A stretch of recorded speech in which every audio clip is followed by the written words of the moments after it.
محترم ناظرین، آج کے اس مختصر سے درس میں جو باتیں مجھے کہنی ہیں، جو بات مجھے بتلانی ہے، وہ اس مہینے میں کی جانے والی عبادتوں میں سے ایک اہم عبادت جسے ہم صوم کے نام سے، صیام کے نام سے، روزوں کے نام سے جانتے ہیں، اس کے فضائل کے بارے میں کچھ باتیں آپ کے سامنے رکھنی ہیں۔ برادران اسلام، اللہ تبارک و تعالی اگر کسی چیز کی عظمت کو بیان کرنا چاہتا ہے، کسی کے مقام اور حیثیت کو بڑھا کر کے بیان کرنا چاہتا ہے، تو اس کا انتساب، اس کی نسبت اللہ رب العالمین اپنی طرف کر کے کرتا ہے۔ رمضان المبارک کے روزوں کی نسبت اللہ تبارک و تعالی نے اپنی طرف کر کے روزوں کی فضیلت کو بیان کر دیا ہے۔ اللہ تبارک و تعالی سارے نیک اعمال کا ثواب، اس کا اجر وہی دینے والا ہے، لیکن روزے کے تعلق سے خصوصی طور پر اللہ تبارک و تعالی نے یہ کہا ایک حدیث قدسی کے اندر، کل عمل ابن آدم لہ الا الصیام فانہ لی وانا اجزی بہ، کہ ابن آدم کے سارے اعمال کا ثواب اسے ملنا ہے، اور جبکہ ہمیں یہ پتہ ہے کہ نمازیں اسی کے لیے ادا کی جاتی ہیں، روزے اسی کے لیے رکھے جاتے ہیں، قربانیاں اسی کے لیے کی جاتی ہیں، حتیٰ کہ ہمارا مرنا جینا سب اسی کے لیے ہے، لیکن خصوصیت کے ساتھ اللہ تبارک و تعالیٰ یہ کہتا ہے الا الصوم، سوائے روزے کے، فإنہ لی وأنا أجزی بہ، کیونکہ یہ روزہ میرے لیے ہے اور میں ہی اس کا بدلہ دینے والا ہوں۔ اس سے پتہ یہ چلا کہ اللہ تبارک و تعالیٰ اس عبادت کی نسبت اپنی ذات کی طرف کر کے اس کی اہمیت کو بیان کرنا چاہتا ہے۔ یہ عبادت معمولی عبادت نہیں ہے، غیر معمولی عبادت آپ اس مہینے میں ادا کرنے والے ہو۔ اس لیے اللہ تبارک و تعالیٰ نے جہاں ساری عبادتوں کے ثواب کا ذکر کیا کہ آپ فلاں عبادت کریں گے، اس کی یہ فضیلت ہے، یہ ثواب ہے، یہ اجر ہے، اتنی مقدار میں اس کا اجر ہے، لیکن جب روزوں کے ثواب کی بات آئی تو اللہ تبارک و تعالی نے اسے اپنے کرم پہ ڈال دیا، اپنے احسان پہ ڈال دیا ہے۔ اب آپ خود سوچیں کس چیز کی کمی ہے مولا تیری گلی میں؟ اللہ تبارک و تعالی جسے دینے پر آ جائے وہ گنتیوں میں پھر نہیں دیتا ہے۔ اس عبادت کی فضیلت اس سے بھی سمجھ میں آتی ہے کہ یہ عبادت صبر سے بہت حد تک جڑی ہوئی عبادت ہے۔ جہاں ہم علماء کرام سے صبر کی اقسام پڑھتے ہیں، سنے ہوں گے کہ صبر کی 3 قسمیں ہیں، صبر کی 3 ٹائپس ہیں، اور یہ تینوں قسمیں صبر کی اس عبادت میں ایک جگہ پائی جاتی ہیں۔ جہاں اللہ تبارک و تعالیٰ کی اطاعت پہ صبر کرنا ہوتا ہے، تو اس عبادت میں آپ بدرج اتم دیکھ سکتے ہیں کہ انسان کیسے اللہ تبارک و تعالیٰ کی اطاعت پہ صبر کرتا ہے۔ وہیں جہاں صبر اللہ تبارک و تعالیٰ کے معاصی سے رک کر کے کیا جاتا ہے، اس عبادت میں بہت سارے حلال چیزیں جو اللہ تبارک و تعالیٰ نے دیگر ایام میں کی ہیں، انسان ان حلال کردہ چیزوں سے ایک متعینہ وقت میں اپنے آپ کو روک کر کے یہ ثابت کرتا ہے کہ ہم اگر صبر کرنے پر آ جائیں تو اللہ تبارک و تعالیٰ کی مرضی کے ہم خود کو مستحق بنانے کا ہنر رکھتے ہیں۔ اور اسی طرح سے اللہ تبارک و تعالیٰ کی تقدیر پر صبر کرنا بھی اس عبادت میں پایا جاتا ہے کہ انسان بیمار ہے، پریشان حال ہے، بہت ساری پریشانیوں سے دوچار ہے، مریض ہے، روزے بآسانی نہیں رکھ سکتا، پیاس کی شدت برداشت نہیں کر سکتا، بھوک کو برداشت نہیں کر سکتا، لیکن اللہ تبارک و تعالیٰ کی رضا کے لیے بھوک اور پیاس کے الم درد کو برداشت کرتا ہے، اس لیے کہ اللہ تبارک و تعالیٰ سے لامتناہی ثواب چاہتا ہے۔ اس لیے یہ عبادت صبر سے بہت حد تک جڑی ہوئی عبادت ہے، اور اللہ تبارک و تعالیٰ نے صبر کے بارے میں بیان فرمایا کہ اس کا اجر اللہ تبارک و تعالیٰ بے حساب عطا کرنے والے ہیں۔ انما یوفی الصابرون اجرہم بغیر حساب، اللہ تبارک و تعالیٰ صبر کا اجر گنتیوں میں نہیں رکھا ہے، بلا حساب اللہ تبارک و تعالیٰ دینے والا ہے، بلا گنتیوں کو دینے والا ہے۔ کتنا دے دے گا اللہ رب العالمین کی کرم کے سامنے کون اپنی گنتیاں بیان کر سکتا ہے؟ اس لیے اللہ کے بندو، جہاں اللہ تبارک و تعالیٰ کی رحمت کی دریا بہتی ہو، اسے آپ کوزوں میں بند کرنے کی کوشش نہ کریں، اللہ رب العالمین کے فضل کے متلاشی بن کر کے اور نبی کریم صلی اللہ علیہ وسلم کے فرمان پر عمل کرتے ہوئے، یا باغی الخیر اقبل، اے خیر کے متلاشی ذرا اپنے قدم کو آگے بڑھا، اللہ تبارک و تعالیٰ کے فضل کی دریا بہ رہی ہے، اس میں غوطہ لگا کے دیکھ، اللہ تبارک و تعالیٰ کے رحمت کی دریا بہ رہی ہے، اس میں نہا کے تو دیکھ، اللہ تعالیٰ تیرے گناہوں کو کیسے چھانٹ دیتا ہے، تیری خطاؤں کو اللہ کیسے معاف کر دیتا ہے، تیرے گناہوں پر اللہ کیسے پردہ ڈال دیتا ہے، اس کی طرف آگے بڑھ کے تو دیکھ، کیسے اللہ رب العالمین آپ کو اپنے فضل و کرم کی دریا میں غوطہ لگانے کی بھی توفیق دے گا، اور جتنے فضائل اللہ تبارک و تعالیٰ نے اس عبادت کے رکھے اس سے بھی برابر کرے گا۔ اس لیے میرے بھائیوں، بہت ساری فضائل اس کی ہیں، انہی فضائل میں سے ایک فضیلت یہ بھی ہے کہ اللہ تبارک و تعالیٰ نے اس عبادت کو ڈھال بنایا ہے۔ یہ ڈھال جہاں ایک روزے دار کو گناہوں سے روکنے کا کام کرتا ہے، اسی طرح سے یہ ڈھال روزے داروں کو جہنم میں جانے سے بھی روکے گا۔ اور کیوں نہ روکے، نبی کریم صلی اللہ علیہ وسلم کا ایک فرمان سنتے چلیں اس مناسبت سے۔ پیارے نبی صلی اللہ علیہ وسلم نے ارشاد فرمایا، من صام یوما فی سبیل اللہ، من صام یوما فی سبیل اللہ باعد اللہ وجہہ عن النار 70 خریفا۔ اللہ اکبر، اللہ تیری کرم کی کتنی دریا تیز ہے، تیری رحمت کتنی جوش مارتی ہے مولا۔ اللہ کے نبی کریم صلی اللہ علیہ وسلم فرماتے ہیں کہ جو اللہ کی رضا کی خاطر، اللہ رب العالمین کی خوشنودی حاصل کرنے کے لیے، اللہ تبارک و تعالیٰ کے انعامات کو پانے کے لیے احتساباً اللہ کے راستے میں کوئی ایک روزہ رکھتا ہے، یہ تو مہینے بھر روزے کا مقام ہے، ایک روزہ اگر کوئی رکھتا ہے، نبی کریم صلی اللہ علیہ وسلم فرماتے ہیں اللہ تبارک و تعالیٰ اس روزے دار کے چہرے کو جہنم سے اتنی دوری عطا فرما دیتے ہیں جتنی مسافت ایک انسان 70 سال میں طے کر دے۔ تو اللہ تبارک و تعالیٰ اگر ایک روزے کے بدلے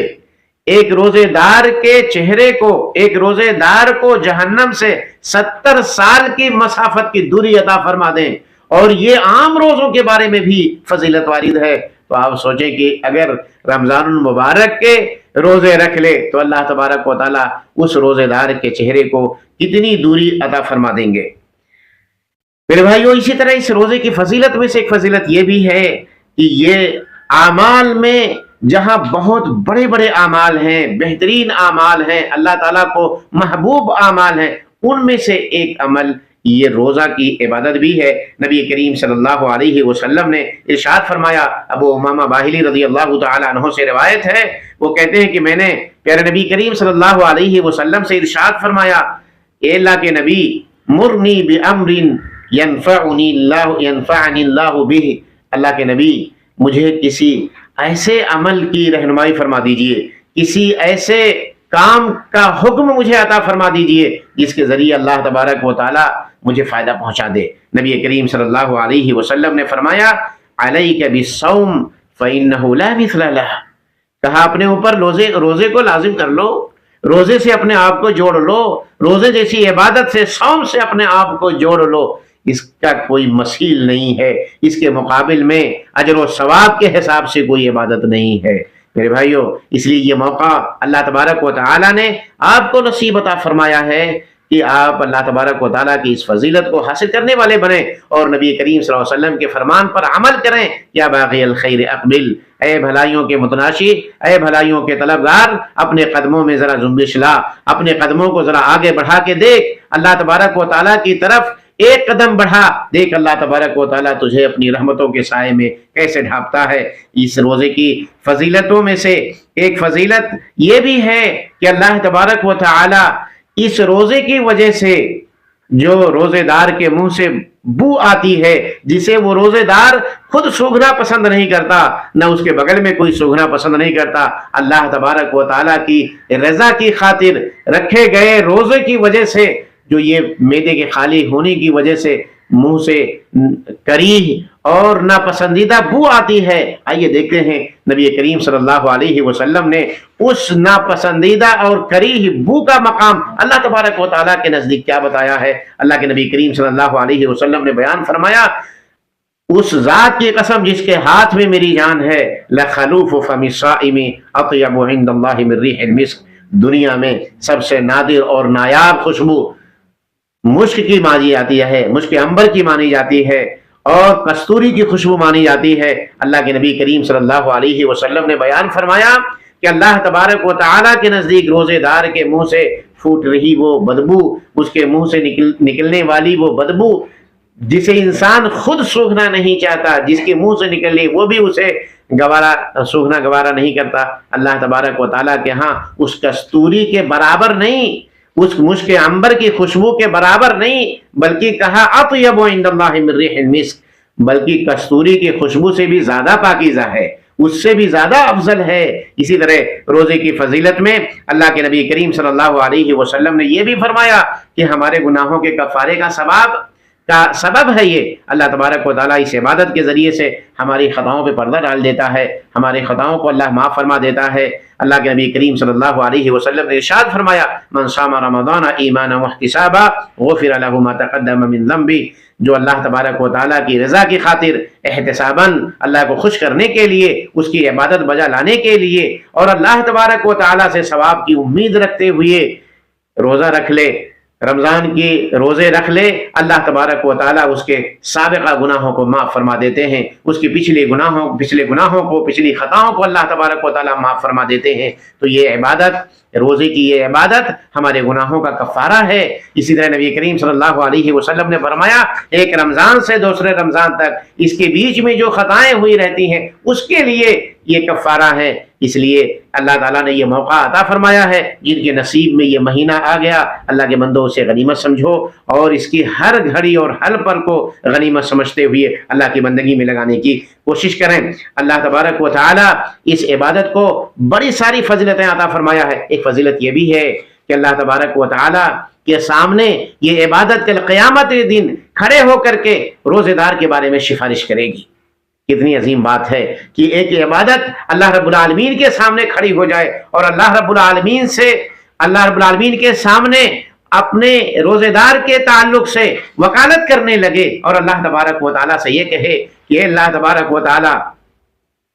اے اللہ رب العالمین، ہم نے دن میں اس کو کھانے پینے کی ساری چیزوں سے روک رکھا تھا، اے اللہ اس کے بارے میں تو میری شفاعت کو قبول فرما لے۔ اور اسی طرح قرآن بھی اللہ رب العالمین کے سامنے حاضر ہو جائے گا اور اللہ رب العالمین سے سفارش کرے گا، اللہ رب العالمین راتوں کی نیندیں ہم نے اس پہ حرام کر رکھی تھی، راتوں کو یہ جاگ کر کے میری تلاوت کیا کرتا تھا، اس کے حق میں تو میری شفاعت کو قبول فرما لے۔ اللہ کے رسول صلی اللہ علیہ وسلم ارشاد فرماتے ہیں فَيُشَفَّعَانِ فِي، ان دونوں کی سفارشیں قبول کر لی جائیں گی، اور یہ دونوں عبادتیں بالاخص اس مہینے میں کی جاتی ہے۔ روزہ رکھتے ہوئے اگر کوئی قرآن کی تلاوت سے اپنے آپ کو جوڑے رکھا ہے اور اس کے بعد راتوں کو قیام اللیل میں قرآن کی تلاوت سے اپنا رشتہ مضبوط کیے ہوئے ہے اور امام کے ساتھ نمازوں کی ادائیگی کا بندوبست کیے ہوئے ہے، اہتمام کیے ہوئے ہے، یہ دونوں عبادتیں کل قیامت کے دن خالق کائنات کے سامنے اس کے حق میں سفارش کر رہی ہوں گی۔ اللہ رب العالمین ہمارا شمار ان لوگوں میں سے کر دے جن کی سفارش تیری عبادت آ کر کے کریں۔ اللہ رب العالمین ہمارا بھی شمار ان لوگوں میں کر دے، ہمارے بھی نام کا اندراج ان لوگوں میں کر دے جن کی سفارش تیری بندگیاں آ کر کے کریں۔ اللہ رب العالمین ہم لوگوں کو روزے داروں میں سے بنا دے۔ میرے بھائیوں، اسی طرح اس روزے کی فضیلت یہ بھی ہے کہ قیامت کے دن اللہ تبارک و تعالیٰ اس روزے دار کے حق میں آخرت میں اس کے نام کا جنت کے اندر جہاں 8 دروازے ہیں، وہیں اللہ تبارک و تعالیٰ نے اس کے نام کا ایک گیٹ مقرر کر رکھا ہے۔ اس عبادت کی ادائیگی کرنے والوں کے لیے ایک مخصوص گیٹ بنا کر کے اللہ تبارک و تعالیٰ نے رکھا ہے۔ نبی کریم صلی اللہ علیہ وسلم نے ایک حدیث کے اندر ارشاد فرمایا ہے ان فی الجنت بابا یقال له الریان، جنت کے اندر ایک دروازہ ہے جسے باب الریان کہا جاتا ہے۔ اس دروازے سے صرف روزے دار ہی داخل ہو سکتے ہیں، روزے دار کے علاوہ کوئی اور اس دروازے سے داخل نہیں ہوگا۔ قیامت کے دن پکارا جائے گا این الصائمون، روزے دار کہاں ہو؟ روزے دار اٹھو تو صحیح۔ روزے دار کھڑے ہو جائیں گے، ان کے لیے باب الریان انتظار میں ہوگا۔ اللہ تبارک و تعالی ان کے لیے ریان کا گیٹ کھولے گا اور اس سے وہ داخل ہوں گے۔ اس کے داخل ہونے کے بعد ایک دوسری حدیث کے مطابق ان کو ایک ایسا جام پلایا جائے گا لا یظمأ بعدہ ابدا، جس جام کو پینے کے بعد وہ کبھی پیاس کی شدت جو دنیا میں رہتے ہوئے روزہ رکھ کر کے اس نے پیاس کی شدت محسوس کی تھی، اس کی یہ قربانی اسے یہ صلہ عطا فرمائے گی کہ اس کے بعد پھر وہ کبھی جنت میں پیاس کی شدت محسوس نہیں کرے گا۔ اللہ کے بندو، اس لیے اگر یہ فضیلتیں چاہنی ہیں تو آگے بڑھو، آؤ آگے نکل کے آؤ اور یہ فضیلتیں آپ حاصل کر لیجئے۔ نبی کریم صلی اللہ علیہ وسلم نے اس کی فضیلت کو بیان کرتے ہوئے ایک بار یہ بھی فرمایا ہے، للصائم فرحتان، فرحت عند فطرہ وفرحت عند لقاء ربہ، روزے دار کو دو خوشیاں اللہ تبارک و تعالی نصیب عطا فرمائیں گے۔ ایک خوشی تو وہ جب افطاری کے وقت ہوتا ہے، ساری چیزیں اس کے سامنے کھانے کی موجود ہوتی ہیں، سارے ڈشز موجود ہیں، کھانے کے پینے کی ساری اشیاء انواع اقسام کی موجود ہوتی ہیں، گھر کے اندر اس کے پینے کی چیزیں ساری موجود ہوتی ہیں، لیکن اللہ تبارک و تعالیٰ کی رضا کی خاطر خود کو روکے ہوئے ہوتا ہے۔ لیکن جیسے ہی اللہ تبارک و تعالیٰ کا منادی یہ اعلان کرتا ہے کہ اب افطاری کا وقت ہو گیا، اور وہ نبی صلی اللہ علیہ وسلم کی سنت کو ادا کرتے ہوئے کھجور کا ایک دانہ اٹھاتا ہے اور اپنے منہ تک پہنچاتا ہے، اسے ایک سرور حاصل ہو جاتا ہے کہ الحمدللہ آج اللہ تیری ایک بندگی پوری ہو گئی، اللہ تیری ایک عبادت آج ہم نے پوری کر لی ہے۔ اس عبادت کی خوشی اس روزے دار سے پوچھئے جو اس افطاری کے وقت محسوس کرتا ہے، اور اسی کے مقابل میں ان لوگوں کے چہروں کی پژمردگی دیکھ لیجئے کہ اذان ہوتے ہی جن لوگوں نے روزے کی حالت میں دن نہیں بتائے ہوئے ہوتے ہیں، ان لوگوں کے چہرے کی پژمردگی دیکھیے، ان لوگوں کے چہرے کی مرجھاہٹ دیکھیے کہ ان کے چہرے پر کیسی مایوسی کی ایک ہوا چلی ہوئی ہوتی ہے، ایک لہر دوڑی ہوئی ہوتی ہے، ان کے چہروں سے اللہ بشاشت چھین لیتا ہے، اور ان بھوکے اور پیاسوں کے چہرے پر اللہ تبارک و تعالیٰ کیسی خوشی کی نور کو اللہ چمکاتا ہے، ان کو دیکھنے کا مقام ہوتا ہے۔ اور 30 دن پورا کرنے کے بعد اسی طرح وہ عید کی خوشی منانے کے لیے جب عیدگاہ میں جاتا ہے، اس وقت دیکھیں ان کے چہروں کی خوبصورتی کو۔ اگر یہ خوبصورتی چاہیے، یہ فرح و سرور چاہیے، یہ انبساط چاہیے، یہ سعادت چاہیے، دنیا و آخرت کی خوشی چاہیے، اللہ کے بندو یہ مہینہ آپ سے روزے کی حالت میں گزرنا چاہیے۔ ایسا نہ ہو کہ مہینہ چلا جائے اور آپ روزے کی حالت میں نہ ہو میرے بھائیوں۔ اور اللہ کے رسول صلی اللہ علیہ وسلم نے فرمایا وَفَرْحَةٌ عِنْدَ لِقَاءِ رَبِّهِ، اور ایک خوشی اسے اس وقت ملے گی جب خالق کائنات کے سامنے وہ شخص حاضر ہوگا اور اللہ تبارک و تعالی بلا حساب اس کے اس عبادت کا ثواب عطا فرمائے گا۔ ساری دنیا دیکھ رہی ہوگی، سارے خلائق کے سامنے اسے اکرام سے نوازا جائے گا اور اسے ایک خاص گیٹ کے لیے پکارا جائے گا۔ یقیناً یہ سعادت کی بات ہوگی کہ جنت کے دروازے جن کے انتظار میں ہوں، یہ بڑی سعادت کی بات ہے۔ اس لیے میرے بھائیوں، اللہ کی خاطر، اللہ کی رضا کی خاطر ان فضائل کو آپ تلاشنے میں لگ جائیں۔ باتیں بہت ساری ہیں اور ایک مختصر سے وقت میں یہ پیغام مجھے پہنچانا تھا۔ ایک آخری بات کہہ کر کے اپنی باتیں ختم کروں گا۔ اس کے علاوہ بھی بہت ساری فضیلتیں ہیں، ان فضیلتوں کو حصر کرنا اس مختصر سے وقت میں مقصود نہیں تھا۔ جو مقصود ہے وہ یہ کہ اللہ تبارک و تعالیٰ کی عبادت کتنی اہمیت کی حامل ہے، کتنے ثواب اللہ تعالیٰ نے رکھے ہیں، اس کی فضیلتیں کیا ہیں، تاکہ آپ اس کی فضیلتوں کو سامنے رکھ کر کے اگر اس بندگی کو ادا کریں گے تو عبادت کا مزہ کچھ اور ہی ہو جائے گا، اس کی اشتیاق آپ کے دل میں کچھ اور ہی بڑھ جائے گی، شوق کچھ اور ہی اس عبادت کا آپ کے دل کے اندر ہوگا۔ آخری بات میں یہ کہہ دیتا ہوں میرے بھائیوں، اگر آپ یہ چاہتے ہیں کہ اللہ رب العالمین آپ کے اٹھے ہوئے ہاتھ